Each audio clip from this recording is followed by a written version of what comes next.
प्यारे विद्यार्थियों, यह वीडियो आपका जो कल इकोनॉमिक्स का पेपर है उसकी जो फटाफट रिवीजन कराना है, क्विक रिवीजन कराना है, ताकि आप जो पेपर का पहला पार्ट है वो अच्छे से कर पाएंगे।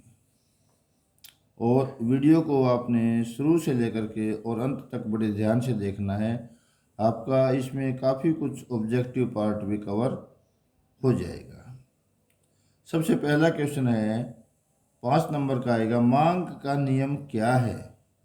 रेखा चित्र व तालिका की सहायता से समझाइए।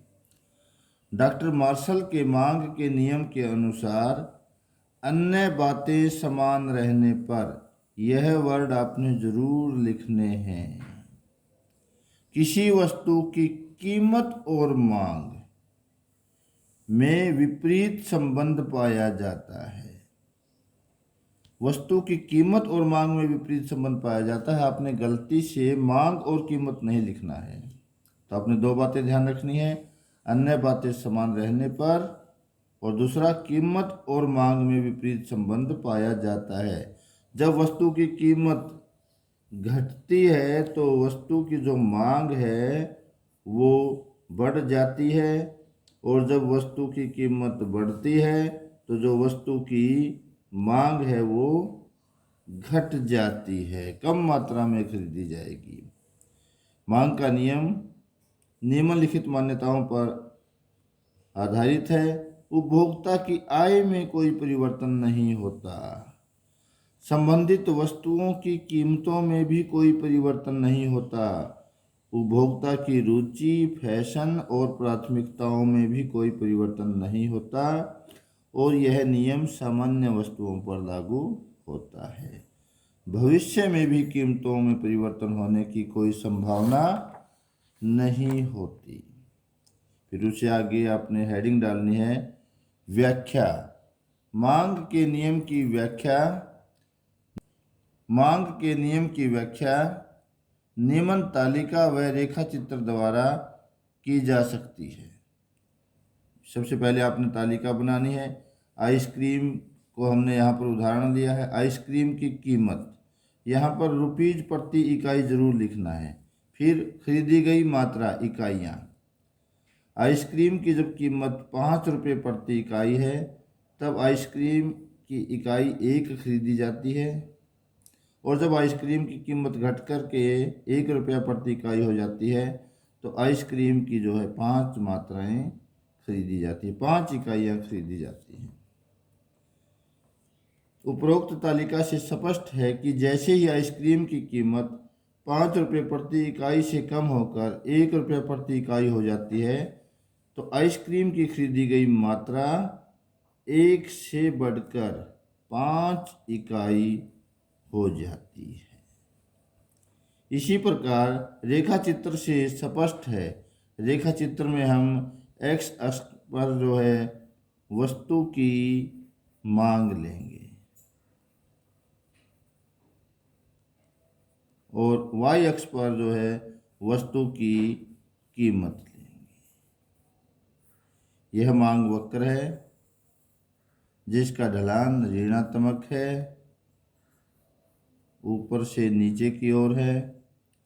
जब वस्तु की कीमत जो है ओपी है तब वस्तु खरीदी जाती है ओ क्यू, और जैसे ही वस्तु की कीमत ओपी से घटकर OP1 हो जाती है तो वस्तु की जो मांगी गई मात्रा है OQ से बढ़ करके OQ1 हो जाती है।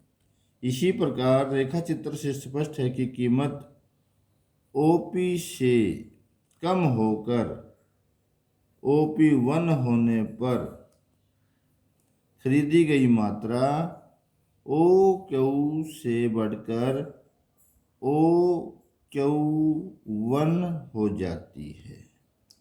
बस हमने रेखा चित्र को डिस्क्राइब किया है, टेबल को डिस्क्राइब किया है। अपवाद, यह नियम घटिया वस्तुओं पर, गिफन वस्तुओं पर और प्रतिष्ठा सूचक वस्तुओं पर लागू नहीं होता। दूसरा जो है 5 नंबर का क्वेश्चन आएगा, वो होगा रिक्त स्थान भरिए। आपको इस प्रकार से टेबल दी मिलेंगी, आपने टेबल को भरना है। आपको ध्यान रखना है प्यारे विद्यार्थियों, टेबल को हमने जो है हॉरिजेंटली भरना है, वर्टिकल नहीं भरना है। हॉरिजेंटल भरते चले जाएंगे, आसानी रहेगी। सबसे पहले हम कुल आगम जो है इसका यहाँ पर सूत्र लिख लेंगे। टोटल रेवेन्यू बराबर है P इंटू क्यू। ये क्यू है, बिक्री को हम क्यू लिखेंगे। जो औसत आगम होती है, एवरेज होती है, वो होती है टोटल रेवेन्यू को, कुल आय को हम बिक्री की कुल मात्रा से भाग कर दें, वो एवरेज रेवेन्यू होती है। इसी प्रकार से n इकाई से प्राप्त जो सीमांत आय होती है, कुल n इकाई से प्राप्त आय में से n-1 वस्तु की बिक्री से प्राप्त आय को घटा देंगे। और एवरेज रेवेन्यू और कीमत एक ही बात होती है, दोनों में कोई अंतर होता ही नहीं है। तो यहाँ पर कुल आगम दी हुई है 10। कुल आगम का मतलब है प्राइस इंटू क्यू। तो हमने यहाँ पर एवरेज रेवेन्यू निकालनी है, तो कुल लागत को हमने भाग कर दिया क्यू से। क्यू कितना है यहाँ पर? क्यू है यहाँ पर 1, तो औसत आगम हुई 10। शुरुआत में जो सीमांत आय होती है वो कुल आय दोनों बराबर होती है। अब आते हैं हम दूसरे कॉलम पर, दूसरी रो में। दूसरी रो में जो है कुल आगम निकालनी है। औसत आगम है 9 और वस्तु की जो बिक्री है वो है 2। 9 गुणा 2 P इंटू क्यू। P है यहाँ पर, P यहाँ पर 9 है और क्यू यहाँ पर 2 है। 9 गुणा 2 18, और यहाँ पर सीमांत आगम होगी 18 में से 10 गया 8। इसी प्रकार से यहाँ पर कुल आगम निकालने के लिए पहले हमें यहाँ औसत आगम निकालनी पड़ेगी, लेकिन 18 यहाँ पर कुल आगम है।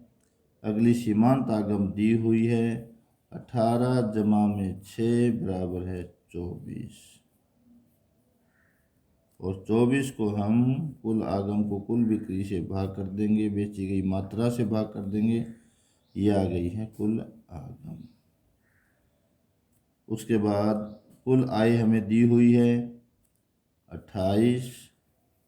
वस्तु की जो इकाइयाँ बेची गई हैं वो बेची गई हैं 4, तो औसत आगम हुआ 7। सीमांत आगम निकालना है, 28 में से 24 घटा देंगे, बराबर है 4। अब यहाँ पर कुल आगम निकालना है। कुल आगम हो जाएगा यहाँ पर 28 पहले वाली, और 2 जो है सीमांत आगम 30। औसत आगम 30 भाग में 5 बराबर है 6।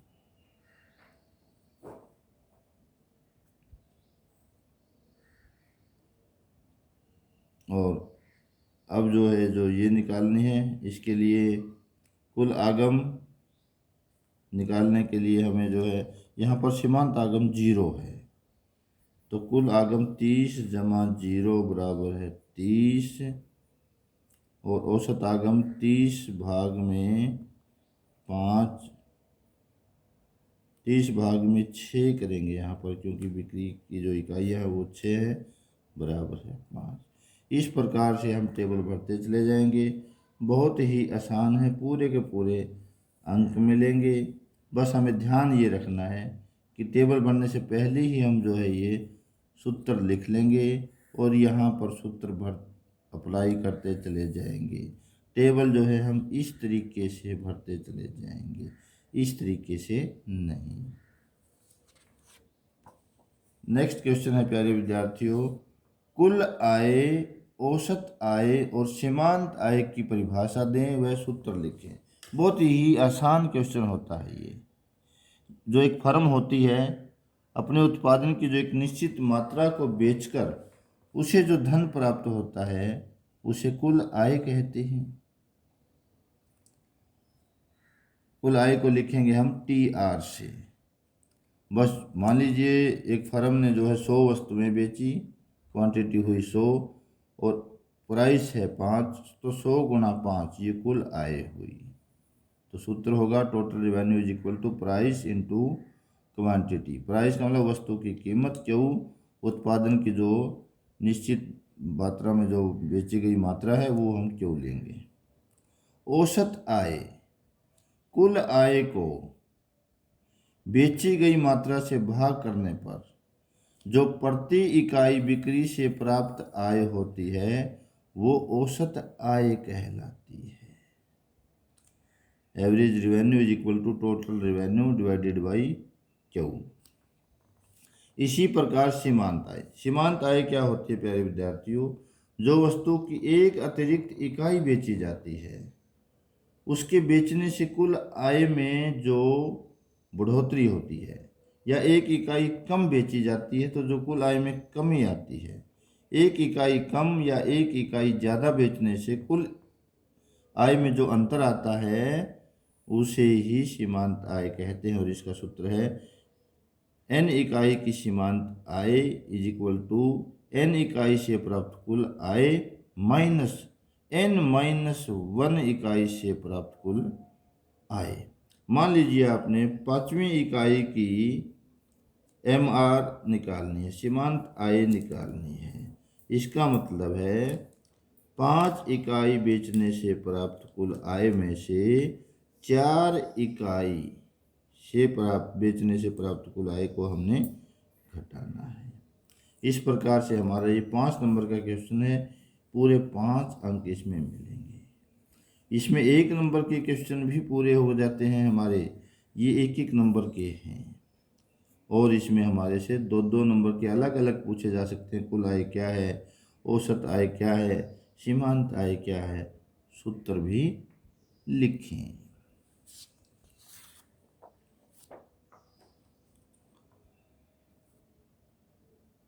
फिर आता है कि ये भी 5 नंबर का क्वेश्चन आता है, कुल उत्पाद, औसत उत्पाद और सीमांत उत्पाद। जो औसत उत्पाद है, कुल उत्पाद है और सीमांत उत्पाद है। ये क्वेश्चन आएगा प्यारे विद्यार्थियों, औसत उत्पाद, कुल उत्पाद, सीमांत उत्पाद क्या है, सूत्र सहित लिखिए। औसत उत्पाद परिवर्तनशील साधन की प्रति इकाई उत्पादन औसत उत्पाद कहलाता है। यहाँ पर जो TP है ये कुल उत्पाद है, L जो है यहाँ पर परिवर्तनशील साधन जैसे लेबर लिया गया है। कुल उत्पादन को लेबर की इकाइयों से भाग कर दिया, ये औसत उत्पाद है।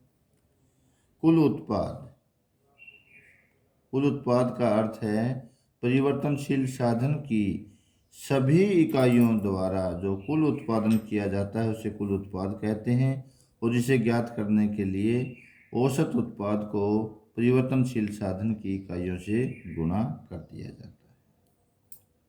सीमांत उत्पाद क्या है, परिवर्तनशील साधन की एक इकाई में परिवर्तन करने से कुल उत्पादन में जो परिवर्तन आता है वही सीमांत उत्पाद कहलाता है।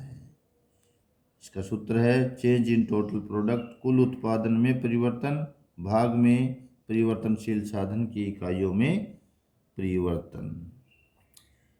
दूसरे तरीके से हम लिखेंगे MPN is equal to TPN minus TPN-1।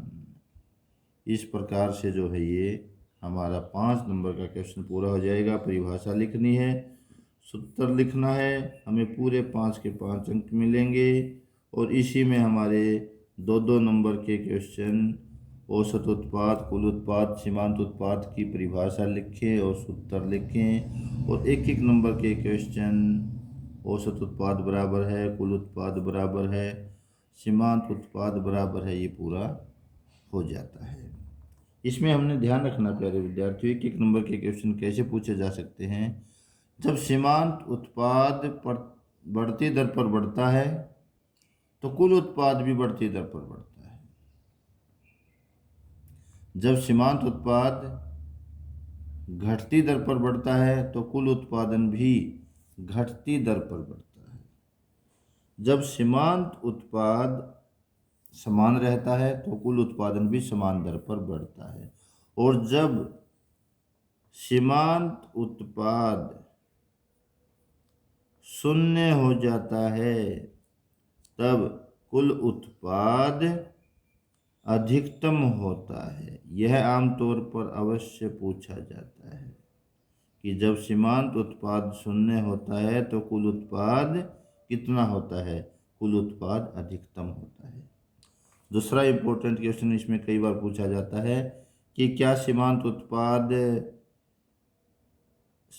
धनात्मक होता है, ऋणात्मक होता है या शून्य होता है या उपरोक्त सभी। तो सीमांत उत्पाद धनात्मक भी हो सकता है, ऋणात्मक भी हो सकता है और शून्य भी हो सकता है। ये तीनों ही अवस्थाएं संभव हैं। नेक्स्ट क्वेश्चन है प्यारे विद्यार्थियों, मांग की कीमत लोच की कोटियां। पहला तो 1 नंबर का क्वेश्चन बनता है कि मांग की कीमत लोच की कोटियां कितने प्रकार की होती हैं? 5 होती हैं। मांग की कीमत लोच का अर्थ क्या है? मांग की कीमत लोच का अर्थ है वस्तु की मांगी गई मात्रा में प्रतिशत परिवर्तन और वस्तु की कीमत में प्रतिशत परिवर्तन का जो अनुपात है वो मांग की कीमत लोच कहलाता है। बस हमने वस्तु की मांगी गई मात्रा में प्रतिशत परिवर्तन और वस्तु की कीमत में प्रतिशत परिवर्तन को तुलना करते चले जाना है। इसका सूत्र पूछा जा सकता है। सूत्र लिखेंगे हम, शुरू में माइनस का निशान लगाएंगे, चेंज इन क्यू बटे change in P into P by Q. ये जो माइनस का निशान है ये वस्तु की कीमत और मांगी गई मात्रा में विपरीत संबंध को दर्शाता है। देखिएगा प्यारे विद्यार्थियों, इसमें 3 नंबर का क्वेश्चन कैसे पूछा जाता है। पूर्णतया बेलोचदार मांग का रेखा चित्र बनाइए। आपने करना क्या है, एक्स अक्ष पर जो है वस्तु की मांगी गई मात्रा और वाई अक्ष पर वस्तु की कीमत लेनी। मांग वक्र इसमें बिल्कुल वर्टिकल होगा, सीधी रेखा होगा। चाहे कीमत ये है, चाहे कीमत कम हो करके ओपी 1 हो जाए, चाहे वस्तु की कीमत बढ़ करके ओपी 2 हो जाए, वस्तु की मांगी गई मात्रा ओ क्यू ही रहती है। अर्थात वस्तु की कीमत में परिवर्तन का वस्तु की मांग पर कोई प्रभाव नहीं पड़ता। ये मांग की पूर्णतया बेलोचदार मांग है। दूसरा,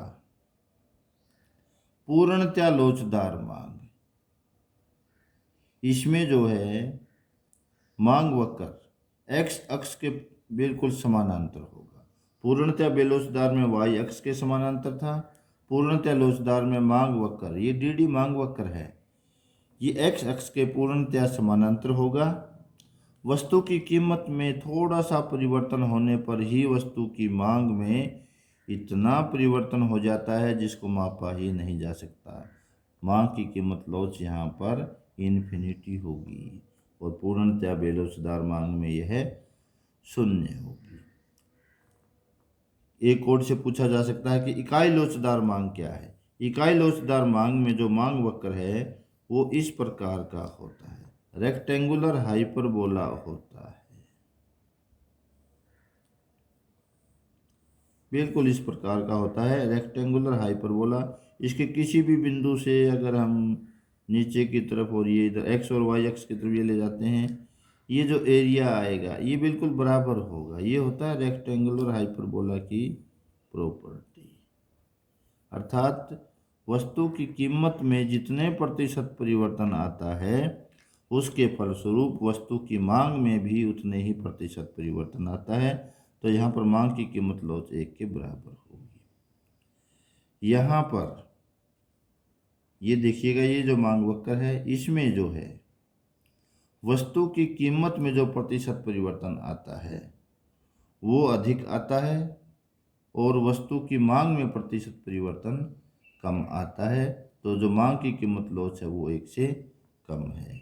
और जब हम मांग वक्र इस प्रकार का लेते हैं तो वस्तु की कीमत में जितने प्रतिशत परिवर्तन आता है वस्तु की मांग में उससे अधिक प्रतिशत परिवर्तन आता है।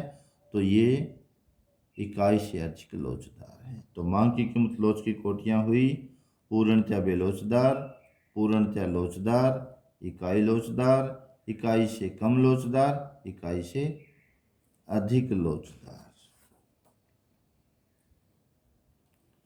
कुल लागतें, कुल लागत जो है जो अल्पकाल की बात है, दीर्घकाल में तो सारी ही लागतें परिवर्तनशील होती हैं, बंधी लागत होती ही नहीं है। कुल लागत का मतलब है कुल बंधी लागत और कुल परिवर्तनशील लागत का जोड़ कुल लागत कहलाता है। और जहाँ तक औसत लागत की बात है, कुल लागत को उत्पादन की मात्रा से भाग कर देंगे तो वो औसत लागत होती है। प्रति इकाई उत्पादन पर जो लागत आती है, उत्पादन की प्रति इकाई पर जो लागत आती है उसे औसत लागत कहते हैं। उत्पादन की कुल मात्रा पर जो कुल लागत आती है उसे कुल लागत कहते हैं।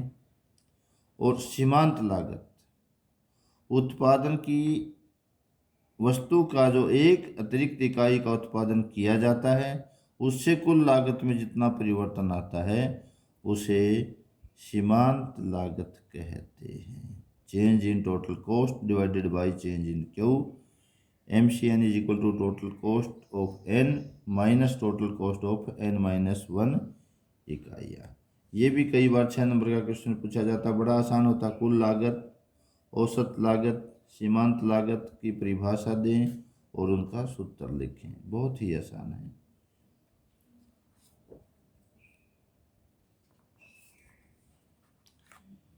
फिर पूछा जाता है परिवर्ती अनुपात का नियम। परिवर्ती अनुपात का नियम एक तो याद रखना प्यारे विद्यार्थियों, ये अल्पकाल में लागू होता है। अल्पकाल समय की वह अवधि है जिसमें उत्पादन के सभी साधनों को नहीं बढ़ाया जा सकता, अर्थात उत्पादन के सभी साधन परिवर्तनशील नहीं होते। तो परिवर्ती अनुपात का नियम अल्पकाल में लागू होता है। प्रारंभ में जैसे जैसे परिवर्तनशील साधन की इकाइयाँ बढ़ाई जाती हैं, यहाँ पर लेबर जो है परिवर्तनशील साधन है, शुरू में सीमांत उत्पादन बढ़ता है, फिर सीमांत उत्पादन शुरू में बढ़ती दर पर बढ़ता है, फिर घटती दर पर बढ़ता है, फिर सीमांत उत्पादन शून्य हो जाता है और उसके बाद ऋणात्मक हो जाता है। जब सीमांत उत्पादन शून्य हो जाता है इस बिंदु पर, तब कुल उत्पादन अधिकतम होता है। जब औसत उत्पादन और सीमांत उत्पादन दोनों बराबर हो जाते हैं, औसत उत्पादन अधिकतम होता है, वह उत्पादन की प्रथम अवस्था का अंत होता है। जब सीमांत उत्पादन शून्य हो जाता है तो उत्पादन की दूसरी अवस्था का अंत होता है। इसमें कई बार पूछा जाता है कि उत्पादक कौन सी अवस्था में उत्पादन करेगा।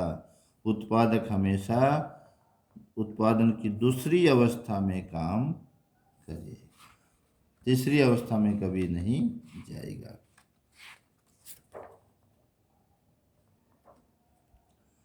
राष्ट्रीय आय की गणना की उत्पाद या मूल्य वृद्धि विधि का वर्णन कीजिए।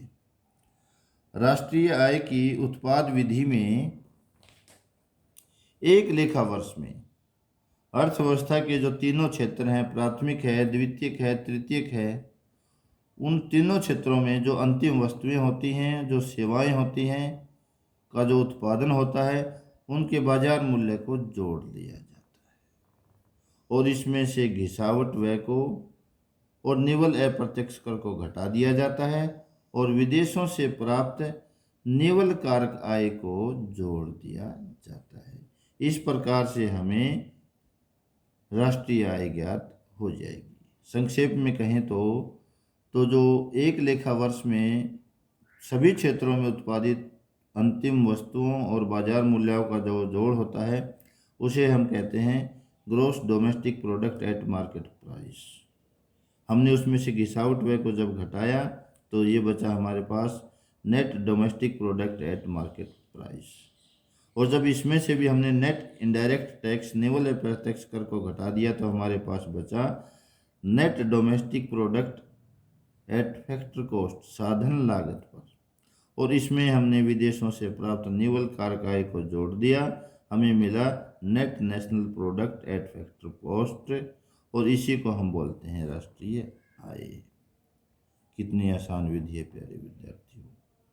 इसमें ज़्यादा लंबे चौड़े चक्कर में नहीं पढ़ना है, आपको इतना ही लिखना है और इसमें बहुत सारी बातें और भी क्लियर हो जाती हैं। जीडीपी एट मार्केट प्राइस क्या होता है, बाजार कीमत पर सकल घरेलू उत्पाद क्या होता है, तो हम लिखेंगे बाजार कीमत पर सकल घरेलू उत्पाद एक अर्थव्यवस्था के सभी क्षेत्रों में उत्पादित अंतिम वस्तुओं और सेवाओं के बाजार मूल्य का जोड़ होता है। और यदि आपसे पूछ लिया जाए कि बाजार कीमत पर निवल घरेलू उत्पाद क्या है, तो आप लिखेंगे बाजार कीमत पर सकल घरेलू उत्पाद में से घिसावट व्यय घटाने पर जो बचता है वह बाजार कीमत पर निवल घरेलू उत्पाद होता है। यदि पूछ लिया जाए कि साधन लागत पर निवल घरेलू उत्पाद क्या होता है, तो आप लिखेंगे बाजार कीमत पर निवल घरेलू उत्पाद में से जब निवल अप्रत्यक्ष कर को घटा दिया जाता है तो वह कारक लागत पर या साधन लागत पर निवल घरेलू उत्पाद होता है।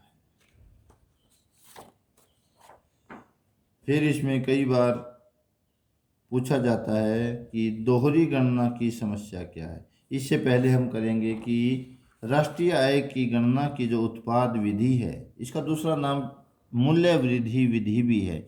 इसमें क्या क्या सावधानियां रखेंगे। एक तो सबसे पहली सावधानी ये होगी कि राष्ट्रीय आय की गणना में पुरानी वस्तुओं की जो खरीद फरोख्त है, क्रय विक्रय है, उसको शामिल नहीं करेंगे। लेकिन इस क्रय विक्रय में, पुरानी वस्तुओं के जो क्रय विक्रय में है, जो कमीशन का लेन देन होता है, उसको हम राष्ट्रीय आय में शामिल करेंगे। तीसरा, मध्यवर्ती वस्तुओं के मूल्य को हम राष्ट्रीय आय में शामिल नहीं करेंगे, नहीं तो राष्ट्रीय आय का अनुमान अत्यधिक लग जाता है। जो वास्तव में राष्ट्रीय आय है उसका अनुमान उससे ज़्यादा लग जाता है। चौथा, सब उपभोग के लिए उत्पादन का आरोपित मूल्य राष्ट्रीय आय की गणना में शामिल किया जाता है। उत्पादन का वह हिस्सा जो हम अपने उपभोग के लिए रखते हैं, यदि हम उसको अपने पास न रख करके बाजार में बेचते तो हमें उससे आय प्राप्त होती, उस आय को ही हम आरोपित मूल्य कहते हैं, उसको हम राष्ट्रीय आय में शामिल करेंगे। इसी प्रकार स्वयं के मकान के आरोपित मूल्य को भी राष्ट्रीय आय की गणना में शामिल किया जाता है। कई बार तो केवल यही क्वेश्चन पूछ लिया जाता है कि राष्ट्रीय आय की गणना की उत्पाद विधि और मूल्य वृद्धि विधि से संबंधित सावधानियां लिखिए। आप जो है पूरा 5 पॉइंट ये लिखना, 5 में से पूरे 5 ही पॉइंट मिलेंगे। और यदि उत्पाद विधि का थोड़ा सा ऊपर लिख दें कि उत्पाद विधि है क्या, तो सोने पे सुहागा हो जाएगा।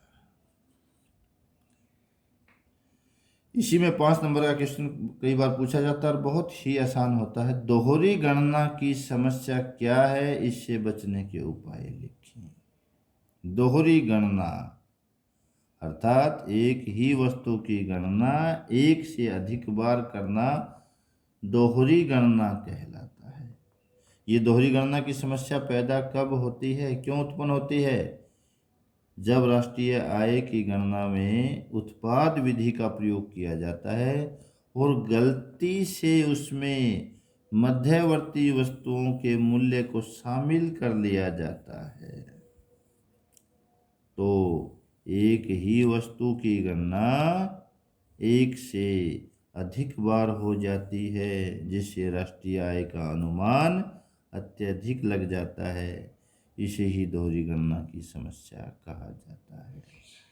तो हमने इसमें दोहरी गणना का अर्थ और दोहरी गणना की समस्या उत्पन्न होने के कारण का उल्लेख कर लिया है। अब दोहरी गणना की समस्या का इलाज क्या किया जाए, क्या उपाय अपनाए जाए, इसके लिए 2 विधियां हैं। पहली विधि तो ये है कि या तो दोहरी गणना की समस्या से बचने के लिए जो अंतिम वस्तुएं हों अर्थव्यवस्था में, अंतिम वस्तुएं हैं, अंतिम सेवाएं हैं, केवल उनके बाजार मूल्य को ही लिया जाए, केवल अंतिम वस्तुओं और सेवाओं के बाजार मूल्य को। दूसरा, या फिर जो वस्तुओं का जो उत्पादन होता है, उत्पादन की जो प्रत्येक अवस्था पर वस्तु के मूल्य में जो वृद्धि होती है, केवल उन वृद्धियों को जोड़ लिया जाए, तो भी हमें राष्ट्रीय आय ज्ञात हो जाती है और दोहरी गणना नहीं होगी। राष्ट्रीय आय की गणना में चाहे अंतिम उत्पाद विधि अपनाई जाए, चाहे मूल्य वृद्धि विधि अपनाई जाए, राष्ट्रीय आय की गणना उतनी ही होगी।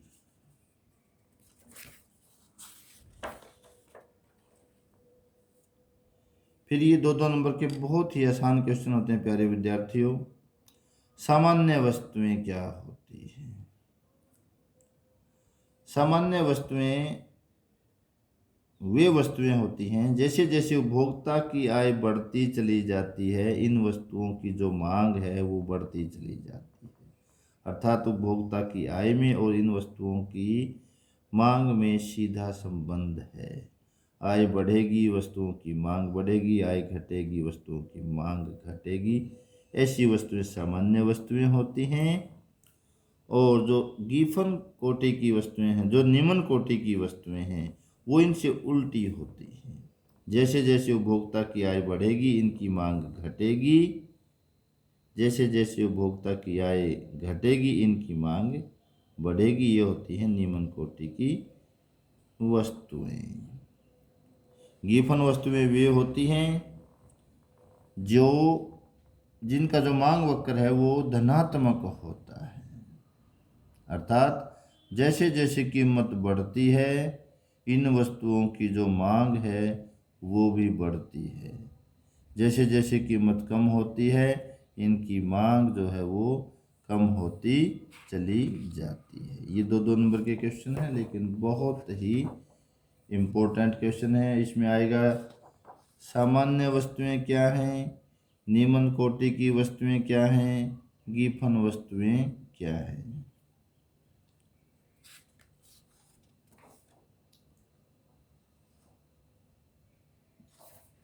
फिर आता है प्यारे विद्यार्थियों एक बहुत ही इंपॉर्टेंट क्वेश्चन, मांग में वृद्धि। मांग में वृद्धि का मतलब है, जैसे मांग के नियम में हमने किया था, अन्य बातें समान रहने पर जब वस्तु की, यहाँ पर मांग में वृद्धि में जो है अन्य बातें समान नहीं रहती, कीमत समान रहती है। कीमत समान रहने पर जब मान लीजिए उपभोक्ता की आय बढ़ जाती है तो वस्तु अधिक मात्रा में खरीदी जाती है, ये मांग में वृद्धि है। और जब कीमत उतनी ही रहती है लेकिन उपभोक्ता की आय कम हो जाती है, तो जो वस्तु की मात्रा कम मात्रा में खरीदी जाएगी वो मांग में कमी कहलाती है। मांग में वृद्धि में मांग वक्र ऊपर की ओर सरक जाएगा और मांग में कमी में मांग वक्र नीचे की ओर सरक जाता है। मांग वक्र की स्थिति में परिवर्तन होता है, दोनों में। मांग में वृद्धि की स्थिति में मांग वक्र ऊपर की ओर सरकेगा और मांग में कमी में मांग वक्र नीचे की ओर सरक जाता है। नेक्स्ट क्वेश्चन है प्यारे विद्यार्थियों, 5 नंबर का, बहुत ही इंपॉर्टेंट आता है। पूर्ण प्रतियोगिता क्या है? ये जो हेडिंग है, पूर्ण प्रतियोगिता में फर्म का संतुलन। तो सबसे पहले जो है इसमें 3 क्वेश्चन बनते हैं प्यारे विद्यार्थी। सबसे पहला क्वेश्चन है 5 नंबर का, पूर्ण प्रतियोगिता क्या है, इसकी मुख्य विशेषताएं बताओ। आपने पहले अर्थ लिखना है। पूर्ण प्रतियोगिता बाजार की वह अवस्था होती है जिसमें बहुत सारे विक्रेता होते हैं, बहुत सारे क्रेता होते हैं और सभी विक्रेताओं की वस्तुएं समरूप होती है। बस। विशेषताएं, नंबर 1, फर्म अनेक होती हैं, क्रेता बहुत अधिक होते हैं, सभी फर्मों की जो वस्तुएं हैं वो समरूप होती हैं, उन्हें पूर्णतः एक दूसरे के स्थान पर प्रयोग किया जा सकता है। फर्म कीमत निर्धारक नहीं होती, फर्म को कीमत को स्वीकार करना पड़ता है। जो भी उद्योग कीमत निर्धारित कर देगा, फर्म को वो कीमत स्वीकार करना पड़ेगा। तो इसमें लिखेंगे हम, फर्म अनेक फर्में, क्रेता बहुत अधिक, विक्रेता बहुत अधिक, और पूर्ण प्रतियोगिता में फर्मों को पूर्ण स्वतंत्रता होती है कि वो कभी भी फर्म उद्योग को छोड़कर जा सकती हैं। जो वर्तमान में फर्म हैं, वो पुरानी जो फर्में हैं वो उद्योग को छोड़कर जा सकती हैं, नई फर्म जो है उद्योग में प्रवेश कर सकती हैं। और फिर इसमें लिखेंगे हम, तो इसमें AR है, सीमांत आय है, औसत आय है, सीमांत आय है, ये दोनों एक ही होती हैं। AR और MR दोनों एक ही होते हैं। AR बराबर है MR। बस ये हमने विशेषताएं लिखनी है। पूर्ण प्रतियोगिता में फर्म का संतुलन कैसे निर्धारित होगा, ये देखिएगा प्यारे विद्यार्थियों। ये X अक्ष के समानांतर जो है AR और MR है। ये U आकार का जो है सीमांत लागत वक्र है। ये इसको 2 बिंदुओं पर काटता है, A और B बिंदु पर। जहाँ पर ये नीचे से काटता है वही संतुलन का बिंदु होगा। ये जो है फर्म का संतुलन बिंदु है। और जो OQ है ये फर्म का संतुलन बिंदु नहीं, संतुलन उत्पाद है। तो फर्म के संतुलन की जो शर्तें होती हैं, पहली शर्त है सीमांत लागत सीमांत आय के बराबर होगी। दूसरी, सीमांत लागत सीमांत आय वक्र को नीचे से जहाँ पर काटेगी फर्म वहीं पर संतुलन में होगी। फर्म के संतुलन का अर्थ क्या है? एक फर्म के संतुलन का अर्थ है कि वो फर्म उतना उत्पादन कर रही है जिस पर उसे अधिकतम लाभ हो रहा है। यदि उपभोक्ता के संतुलन की बात करते हैं तो वहाँ पर था उपभोक्ता को अधिकतम संतुष्टि प्राप्त होती है। जब हम एक फर्म के संतुलन की बात करते हैं तो इसका मतलब एक फर्म को जो उत्पादन का किया जा रहा है, उत्पादन के जिस स्तर पर फर्म को अधिकतम लाभ होता है, उस अवस्था में फर्म संतुलन में कहलाती है। आर्थिक समस्या उत्पन्न होने के क्या कारण हैं? आर्थिक समस्या उत्पन्न होने के कारण हैं, एक, साधन सीमित होते हैं, आवश्यकताएं असीमित होती हैं और साधनों के वैकल्पिक प्रयोग होते हैं। अगर आ जाए क्वेश्चन 2 नंबर का, आर्थिक समस्या है क्या? आर्थिक समस्या चयन की समस्या है जिसके उत्पन्न होने के 3 कारण, साधन सीमित, आवश्यकताएं असीमित, साधनों के वैकल्पिक प्रयोग। और एक नंबर का क्वेश्चन कैसे आ जाएगा? साधन आगे लिखा मिलेगा सीमित, असीमित आपने उत्तर लिखना है सीमित। आवश्यकताएं सीमित असीमित, आपने उत्तर लिखना है असीमित। साधनों के वैकल्पिक उपयोग होते हैं। इसी में एक इम्पोर्टेंट क्वेश्चन आता है प्यारे विद्यार्थियों कि एक अर्थव्यवस्था की 3 केंद्रीय समस्याएं क्या क्या हैं। एक अर्थव्यवस्था की 3 केंद्रीय समस्याएं हैं। नंबर 1, किन किन वस्तुओं का उत्पादन किया जाए और कितनी मात्रा में उत्पादन किया जाए। दूसरी केंद्रीय समस्या, उत्पादन की जो तकनीक है वो कौन सी अपनाई जाए। उत्पादन की तकनीक जो है श्रम प्रदान अपनाई जाए या पूंजी प्रदान अपनाई जाए। और तीसरा है, उत्पादन किसके लिए किया जाए। उत्पादन के वितरण की जो समस्या है वो अर्थव्यवस्था की तीसरी केंद्रीय समस्या है। नेक्स्ट है कुल उपयोगिता। उपयोगिता का मतलब होता है किसी वस्तु में से जो किसी ज़रूरत को पूरा करती है, उस ज़रूरत को पूरा करने की जो क्षमता होती है वो उपयोगिता कहलाती है। और उस वस्तु में जो वो गुण होता है जो हमारी किसी आवश्यकता को पूरा करता है वो तुष्टि गुण कहलाता है। वस्तु की सभी इकाइयों से प्राप्त उपयोगिता कुल उपयोगिता कहलाती है। वस्तु की एक अतिरिक्त इकाई से प्राप्त उपयोगिता या वस्तु की इकाइयों में परिवर्तन करने से, एक इकाई में परिवर्तन करने से कुल उपयोगिता में जो परिवर्तन आता है वो सीमांत उपयोगिता कहलाता है। इसमें हमने ध्यान रखना है, क्वेश्चन आएगा सीमांत उपयोगिता होती है शून्य, धनात्मक या ऋणात्मक। यह तीनों ही प्रकार की होती है। जब सीमांत उपयोगिता शून्य होती है तब कुल उपयोगिता अधिकतम होती है। दूसरा हमने ध्यान रखना है, जो कुल उपयोगिता होती है वो सीमांत उपयोगिताओं का जोड़ होती है। Total utility equal to the summation of marginal utilities. और मार्जिनल यूटिलिटी सीमांत उपयोगिता तीनों ही प्रकार की हो सकती है, धनात्मक, शून्य और ऋणात्मक।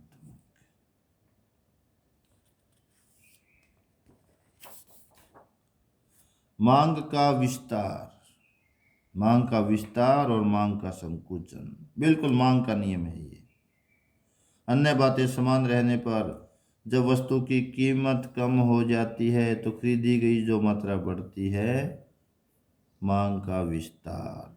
मांग वक्र ऊपर नीचे नहीं जाएगा, मांग वक्र वही रहेगा। उपभोक्ता ऊपर के बिंदु से नीचे की ओर आ जाएगा।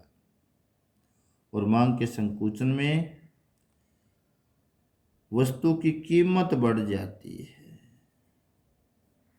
और खरीदी गई मात्रा कम हो जाती है। उपभोक्ता नीचे के बिंदु से ऊपर की ओर जाएगा। मांग वक्र की स्थिति में कोई परिवर्तन नहीं है, उपभोक्ता उसी मांग वक्र पर रहता है लेकिन नीचे के बिंदु से ऊपर की ओर जाता है। फिर इसमें इंपॉर्टेंट टॉपिक है प्यारे विद्यार्थियों, उपभोक्ता संतुलन। उपभोक्ता संतुलन का अर्थ है कि उपभोक्ता को अधिकतम संतुष्टि प्राप्त हो रही है। उपभोक्ता संतुलन का अर्थ उपभोक्ता को अधिकतम संतुष्टि। और इसका जो है दूसरा जो क्वेश्चन आता है ये आएगा ऐसे, marginal utility of X divided by price of X is equal to marginal utility of Y बराबर है price of divided by price of Y. जब ये दोनों बराबर हैं तब उपभोक्ता को अधिकतम संतुलन प्राप्त, उपभोक्ता को अधिकतम संतुष्टि प्राप्त होती है, तभी उपभोक्ता संतुलन में होगा। ना ये दोनों एक दूसरे से कम होते ना कम होते ना ज़्यादा होते। जब ये दोनों बराबर होंगे तभी उपभोक्ता संतुलन में होगा।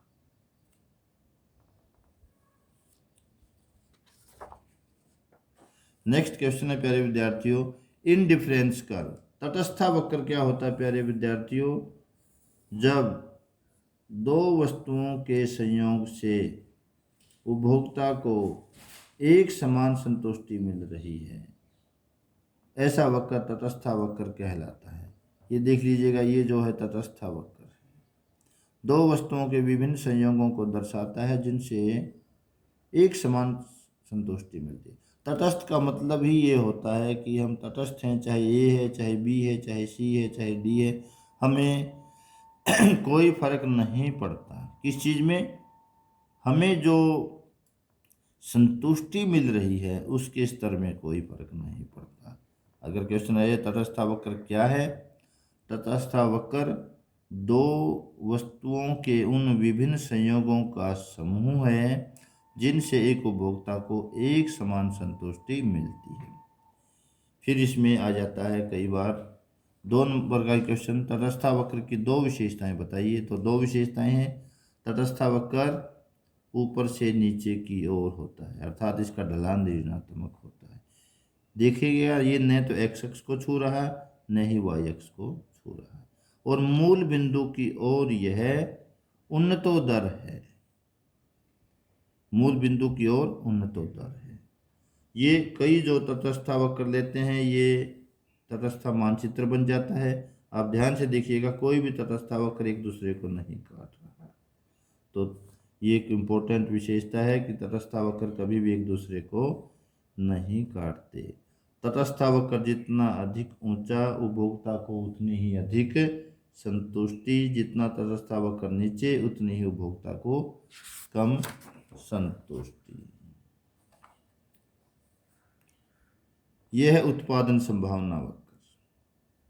इसमें पॉइंट दिए मिलेंगे आपको प्यारे विद्यार्थियों, इस रेखा से नीचे ये उत्पादन संभावना वक्र है।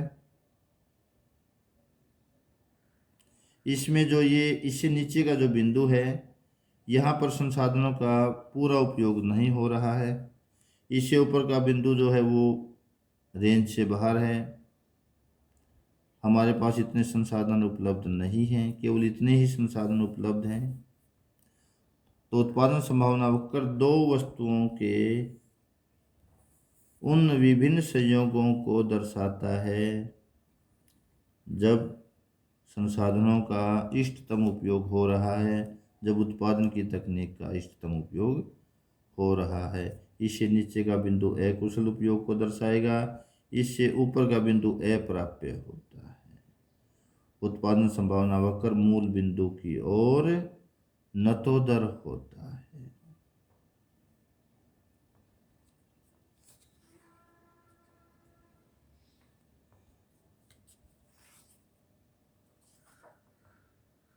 नेक्स्ट हमने करना प्यारे विद्यार्थियों, स्थानापन्न वस्तुएं क्या होती हैं। स्थानापन्न वस्तुएं वे होती हैं जो एक दूसरे के स्थान पर प्रयोग की जा सकती हैं, जैसे चाय के स्थान पर कॉफ़ी पी जा सकती है, पेप्सी के स्थान पर कोक पी जा सकती है। पूरक वस्तुएं क्या होती हैं।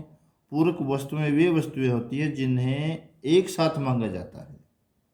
पेन और स्याही, पेन के बगैर स्याही का रिफिल का, रिफिल के बगैर पेन का कोई मतलब ही नहीं है।